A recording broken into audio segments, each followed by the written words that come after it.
बात है 261 ईसा पूर्व की, जब भारत के एक बहुत ही शक्तिशाली शासक चंद्रगुप्त मौर्य के पोते प्रियदर्शी चक्रवर्ती सम्राट अशोक मौर्य ने कलिंग को अपने अधीन लिया।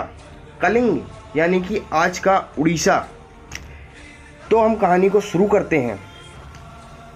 उस समय कलिंग एक बहुत महत्वपूर्ण राज्य हुआ करता था, जो कि बहुत ही समृद्ध था, जिसमें किसी भी चीज़ की कोई कमी नहीं थी।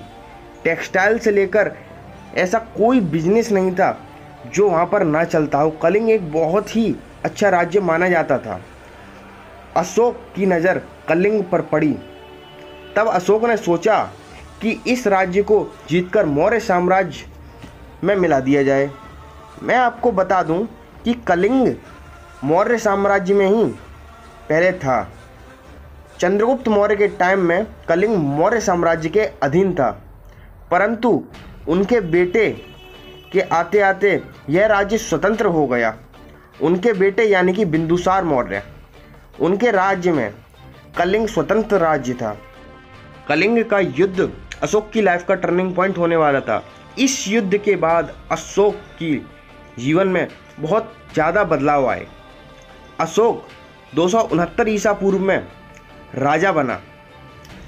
उसके बाद करीबन 8 साल बाद 261 ईसा पूर्व में कलिंग का युद्ध हुआ और अशोक ने कलिंग युद्ध में विजय प्राप्त की। यह सब अशोक के 13वें शिलालेख में बताया गया है।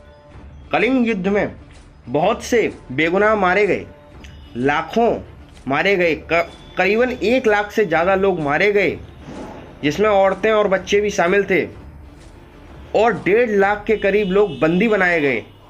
सम्राट अशोक ने इस युद्ध को अपनी आंखों से देखा और वह बहुत बुरी तरह से आहत हुए। मौर्य साम्राज्य की सीमा बंगाल की खाड़ी तक फैल गई थी। कलिंग युद्ध के बाद अशोक का हृदय परिवर्तन हो गया।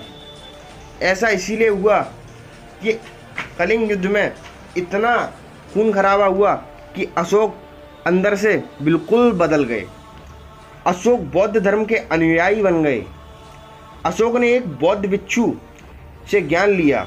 अब अशोक शांति के रास्ते पर चलने लगे। अपने राज्य की संपत्ति राज्य के कामों के लिए खर्च करने लगे, जैसे कि कुआं खुदवाना, रोड बनवाना और भी कई कामों के लिए अपनी संपत्ति खर्च करने लगे। इसके बाद एक नई युग की शुरुआत हुई, जिसका नाम था धम्म का युग। अशोक ने धम्म के युग को अपना मान लिया और आगे कभी खून खराबा नहीं किया, किसी राज्य पर कब्जा नहीं किया।